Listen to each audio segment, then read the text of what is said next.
Hello everyone, my name is Kik.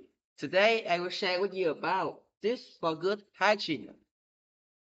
First, shower.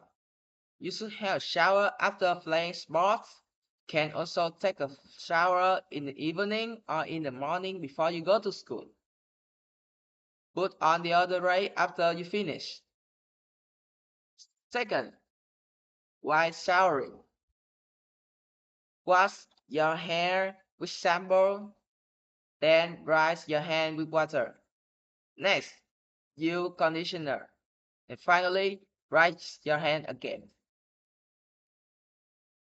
After shower, use some lotion on your body after you shower. It will keep your skin soft.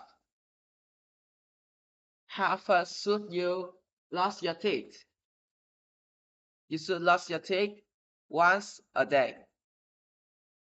And detailed care. Brush your teeth every morning and evening. Use mouthwash before go to school. That's all. Thank you for listening.